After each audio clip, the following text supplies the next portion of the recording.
Hello and welcome to the show. Now, the latest update for Forza 7 has brought all sorts of changes to the game. One big aspect of it is new drifting stuff. Not only is there new drift suspension, which can give the cars considerably, massively more steering angle, up to 60 degrees of steering angle, there is also new scoring system. As you can see from this replay, the smoke lingers around a lot better than it used to. In fact, I didn't realise this until I went to start filming all of this, and a lot of the camera shots I would have used just become filled with smoke, which is cool. You know, it's a nice thing to have. It was one of those sort of silly things that the smoke disappeared within a couple of seconds, and now it does, properly linger around. And yes, you can definitely make some very, very good smoke screens. Now, regular viewers will know that I am not particularly into drifting. I have done a little bit here and there. I kind of can. It's sort of, you sort of learn when racing normally a bit of car control for dealing with the oversteer, and I have messed about from time to time, and yeah, it's not really my thing personally. It's not something, while I can just about get the car sideways and so on, it's not something that has ever massively interested me. I will be honest here. Now, if it is something that you are very much interested in, this update is great news for you, because yeah, it gives you a lot more options. While the Twerk Stallion that we have here, I think, had the exaggerated steering from standard, if you like, the suspension parts go on just about any cars. There are a few, I think some of the full-on race cars can't get it, but most vehicles, from your, well, Land Rovers to your expected drift cars, yeah, they can all get this drift steering. So, or the drift steering, drift suspension, and so on. It is, yeah, pretty cool. Now, of course, if I'm going to go and do a little bit of drifting to test everything out, naturally I'm not going to be using a sensible car. Naturally, I don't want to be going to use the expected sort of vehicles, cars like this Twerk Stallion. I did actually put together a very quick CTSV, and that turned out to be pretty damn good, the modern CTSV. However, sticking with FailRace tradition, the last time I went drifting, I used a Ferrari 575, so this time it only makes sense to go even bigger with the Ferrari, with the 612. It's an interesting car, is a 612. A car, when it came out, I never really liked. I'll be honest, it was not a particular favourite of mine, but as more time has gone on, the more I kind of like the 612. It's bit of a strange one. And not really the first car that springs to mind when it comes to drifting. However, it is rear-wheel drive. It does have a pretty decent amount of power. In fact, my original build with the car had just shy of 600. So that's plenty of power going through the rear wheels. It is a bit heavy, and that is perhaps one of the concerns with the car. Even with full race weight reduction, it's still over 3,000 pounds, which, yeah, it is quite a lot. And it's just generally a big car. The concern, perhaps, was if doing any sort of technical stuff, any more sort of smaller circuits, drift zone, whatever you want to call them, the Ferrari is, yeah, a little, could be a little bit cumbersome. But I was determined to give it a go, and in all of this, I did not tune the setup. So while I fiddled around with the build, I never touched the setup. I put on the drift suspension, which does come with the full 60-degree steering angle, and it is kind of pre-tuned a bit to work for drifting. And this is, of course, remember, being driven by a guy who doesn't really know what he's doing when it comes to going sideways, who actively prefers cars that are planted and understeering over cars that are oversteering when it comes to racing. And it was pretty good straight off the bat. It was pretty good straight from the get-go. There were a couple of problems that I immediately sort of recognised. So the car was running on sport tyres for these first runs, and it was a little bit too difficult, actually, to get it sliding. You could really chuck it in, but it wasn't massively happy with all of this. You kind of had to, well, I had fought the car quite a lot through the corners. The sport tyres were actually too grippy. I mean, I could have solved it one of two ways. I could have just gone for a lot more power, and that would, I guess, overcome the grip of the sport tyres. It just felt too grippy, so it was very quickly put on the street tyres. This was trying to figure out if it was me being a numpty with the car or whether it was the tyres just, well, a combination of the tyres. You probably could get away with running it like this, but you can see that's me booting it off the line. It doesn't really spin the wheels particularly far, and that's not quite what you want. The gearing was also a little bit wonky to begin with, easily enough fixed in all of that. But you can still do some pretty impressive things. Remember, this is just with the drift suspension stuck on the car. That's it. No knowledge from me whatsoever, and a Ferrari not at all suitable, really, for this can do these sorts of things with relative ease. I mean, this wasn't with half an hour of practice. Those were, I think, run 2, 3, and 4 that I did with the car, but it was very quickly apparent that the tyres were not right. So we put the car onto street tyres. The other kind of upgrades I had on the vehicle, we had upgraded front tyre widths, we had a roll cage in the car, we had race anti-roll bars, a race gearbox of course, so we could adjust the gear ratio, shorten them up a little bit. Third gear was working nicely around here now. In the initials run, it's kind of sat a little bit low in the rev range, though that probably won't have helped with the tyre situation either. But yeah, with the tyres sorted, the gearbox sorted, with the rest, like the engine-wise, there's only a couple of upgrades. Didn't need too much. Well, didn't need too much power to get up to that 600 horsepower mark, and I thought initially that that was going to be enough. And certainly for messing around Lime Rock, it was proving pretty good. Even with all the steering, yes, you can still get it wrong. You can still get it with all of the steering lock that you've now got, when you do spin out, it's even stupider. In some ways, I've managed to get it so far wrong that I've managed to spin the car. It's, yeah, not so great, guy. But you can also now get away with very sideways and somehow still saving it. I mean, hell, I'm getting it very sideways and somehow making it look vaguely okay. I'm not really sure if I'm going anywhere near the correct, drift lines through it. I was just having fun. And this, perhaps, to me, is one of the bigger surprises.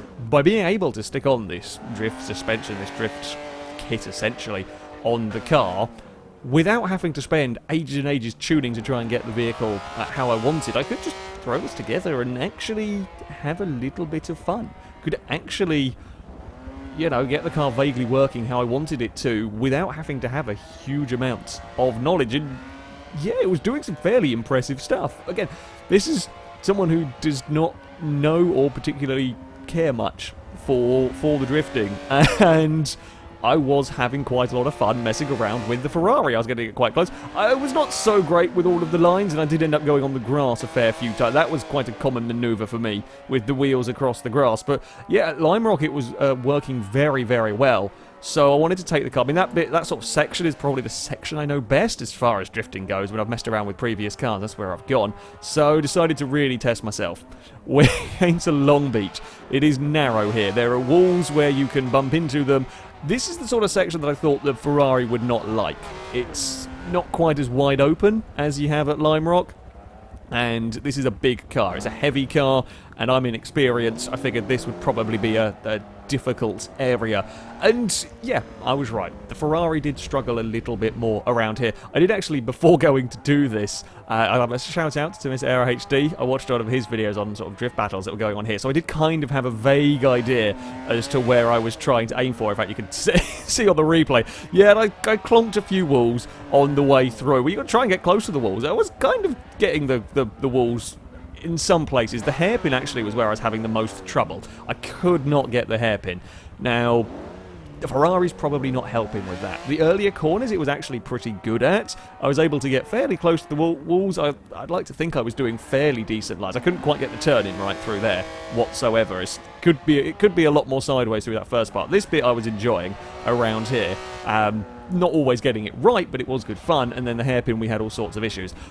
I think a little bit with the car being as big and heavy. I think a little bit I just couldn't quite get the transition, the change of direction through all of there. As yeah, that's me being inexperienced here. That's me being inexperienced in the car. I think more than the car's fault. There were some half-decent runs. There were also some clonking the back of the car on the wall runs where it really wasn't working. I mean, that was very sideways through there. And then, like, as soon as I get sort of one part right, I then screw it up for the next part or wander out towards the wall. An ice cream van has turned up to ruin the recording. Thank you, ice cream van. It's not that terrible a stay in England. Anyway, the ice cream van's here. I was kind of enjoying Long Beach, though. It's a very different challenge to Lime Rock. It's a very different challenge to Lime Rock around here. That one was probably the best I got the first wall, then kind of missed the second wall, and then the third wall, we got the third wall pretty hard. So, I could get all the corners okay, I just couldn't string it all together. That was the difficult part. At the end of the day, that is the difficult bit when it comes to drifting, getting that perfect run. This was the best I got it, so pretty close to the first wall, pretty close to the second wall, try and stay out for the third wall, which was pretty good as well, and then panic because I was doing things well here and didn't know what I was doing at the hairpin.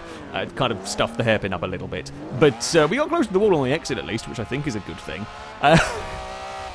For me, in a big Ferrari, again, with just a drift suspension on the car and a bit more power and some street tyres, I was pretty pleased that I'd managed to get to that sort of level. I then went to do something I have never done before, and that is go into an online drift lobby and see how the Ferrari would fare. As I said, never competed in one of these whatsoever, and was terribly worried I'd mess up everybody else's run. Thankfully, the game was quite kind to me, started me on pole, so I could kind of try and run away. And then we get these brilliantly bizarro sights of my Ferrari going sideways with I think it was a Silvia in this one, kind of drifting along behind me, and I didn't manage to cause a big crash. I did about 3 or 4 of these, and at no point did I manage to cause a big crash, which is surprising and unusual for me. Now, of course, going into these public lobbies, they were going to random circuits, and these are tracks that I have never, ever drifted around whatsoever. Lime Rock, when I've done this sort of thing a little bit in the past, I do know Lime Rock slightly. Long Beach, I know the track very, very well, and as I said, I watched an aero video to help me out a little bit with that. Maple Valley Short, on the other hand, I had no bloody clue, so it was all very, very much guesswork. And you've got other cars around the place. I don't know what happened with the BMW to end up with us lapping him almost immediately. It was a little bit sketchy, so we were all trying to not run into one another. I will say, while it won't be the same for every lobby, the few of these public lobbies that I ended up joining in, everyone is actually pretty respectful. On the most part, everyone was, doing their own thing. People made mistakes here and there. I made some. I didn't collect anybody in any of my mistakes, but on the whole, yeah, people were fairly respectful, which is nice to see. It might have just been I got lucky, in normal racing lobbies. Sometimes you get in a nice, kind public lobby, but yeah, I kind of had some fun with the big Ferrari. I did find a problem with the car certainly for Maple Valley. It did not have enough power around here. Again, my driving probably didn't help the car, but for some of these really long corners, especially what would normally be turn 1 in this, because we're going around the reverse layout of this circuit, what is the now final corner, I did not have the power for that corner. Now, a lot of the vehicles that we were up against in here, this Ferrari is a low S-Class car with the build I had at this stage. Well, yeah, it was a low S-Class car. Most of the vehicles that we were racing or that were running in this were high S to low R-Class. And certainly you're watching the Silvia go around, it could just go better through this long corner. I was struggling if I got the car for the angle I wanted, I just then didn't really have the power to keep it going, whereas the Silvia could do just about whatever it wanted. And I was comparing myself to the Silvia, primarily because that was the car that was around me. Points-wise, I made I made too inconsistent. I made silly mistakes. I put wheels on the grass and lose points, lose big combos from that, and the better drivers just weren't doing that, which, is going to make the difference in the overall. Watching it back, I didn't feel too, strangely, and I can't believe I'm saying this, I didn't actually feel too out of place going around here. I was very surprised, and again, I enjoyed myself in these lobbies. I did enjoy messing around with the big Ferrari. Yeah, I wasn't very good. I was inconsistent and did make a few too many mistakes in places, but I did have quite a lot of fun. For the next time, well, I had to go give the car a little bit more power. As I experienced at Maple Valley, it wasn't really working out for me, so it was off to the upgrade shop to give myself another 100 horsepower as the cars behind managed to have a big crash at turn 1 at Suzuka. I think it was a Corvette and a Javelin or something. Suzuka is actually a circuit I do know vaguely a tiny bit when it comes to drifting. When we did the Manufacturers Cup a while ago on Forza, we did have a drift round, and that was using this layout. It's quite a fun layout for slight. In fact, it's on Forza 4. Back when I tried a brief bit of drifting, this was the circuit I used to use. It's kind of a fun, once you've got, as I say, once you've got, you're around the first corner, you kind of got these S's and you get it right and you can just kind of go the whole way and then round the final corner. It's good fun. It is good fun. Again, lots of silly little mistakes by me, dropping points. You know, I'd run a wheel across the grass and lose the combo, essentially. The drift points have also changed, which we'll go and look at in a little bit, but if you're going to want to be winning the lobbies, you're going to be wiggling your way down the straight, which is a little bit of a shame, and well, it makes it a little bit awkward. I mean, everyone's got the same thing to deal with. I'm not sure I'm a fan of that particular aspect of it, but I wasn't really doing this so much for the out-and-out points victory. This was more just to see how my car went compared to others, compared to vehicles that were probably a hell of a lot better suited and drivers a lot more experienced. And yeah, the Ferrari didn't make a complete fool of itself. I didn't make a complete fool of myself with too much anyway. It was with the more power at these sort of bigger circuits, it worked pretty well. With the, it was just under 700 horsepower, 698 I believe horsepower in this car. It actually did work much better for the long corners, and you know, we still had the grip. We could still do the technical sections if demanded, because, well, one of the places it likes to take us to in all of this was to Virginia, which is very technical. This to me seemed like a mean place to be going for drifting events, but this is where I had one race around this layout, one around an even tighter layout. So even with these more technical circuits, the Ferrari was working very, very well. Here you can see the new point scoring system that the game has. So you get points based on the angle of the car, the line. I presume there is like a perfect line drawn around the circuit, that if your car is sideways and staying on, you get more points for that. I don't quite know about that one, mainly because I don't know what the hell I'm doing when it comes to drifting. And speed I understand, if you're going quickly through a corner. Basically, it stops people, I guess, sort of slow drifting around the circuit to rack up points, and you have to have some speed to be racking up points. And yeah, things like the start of this run were going really, really well for me. Me, a BMW, and I think it was a 240, comes and joins us a little bit later on, were actually having quite some, like, for me, again, for someone like me as inexperienced as me, we were actually having some fairly close drifting sessions without bumping into one another, without doing stupid things. I'm going to say this, and I'm sure people will disagree, potentially, but I did not feel too out of place. I felt inexperienced, certainly, but for someone doing this for, well, this was like the fourth lobby I think I went in, didn't feel too terribly out of place, and the Ferrari was helping with that, being a surprisingly decent car. Yeah, it's not great, you know, it's not great drifting by me, but I was having fun, and that was, to me, the most important thing. I was actually able to get the Ferrari to do what I wanted it to do. This is the best I think I got the final corner here. It happened on the first lap. When I was following the BMW, things were okay. Later on, I made a little mistake, the BMW buggered off, and then I had all sorts of taking wonky lines. This, what I was talking about with the drifting down the straight, essentially, you can rack up a huge amount of points if you do this right. You can see I'm getting more points with this than some sort of good corner drifting, so I do eventually throw it off the road. But yeah, in lobbies, you're probably going to end up seeing that a fair bit. Not such a fan. The BMW actually went round trying to do it as well. Not such a fan of the need for a drift wiggle down the straights. And it's just the point. The rest of the point stuff, though, does seem better. It's like I think a pretty good compromise for doing points. You know, ultimately, I know drifting is a judge-based sport rather than points in this manner. But for a multiplayer lobby, you can't have a judge-based sport, so you're going to have a point system. This works okay. I think it's better than the original one. Things will get a little bit close here. To get away with it, we all managed to kind of bump one another, and then we're fine. And yeah, I was having fun. I was trying not to take out. I got that all wrong. Inexperience showing by me in places, but trying my best not to run into the back of the Nissan, trying my best not to get run over by the BMW.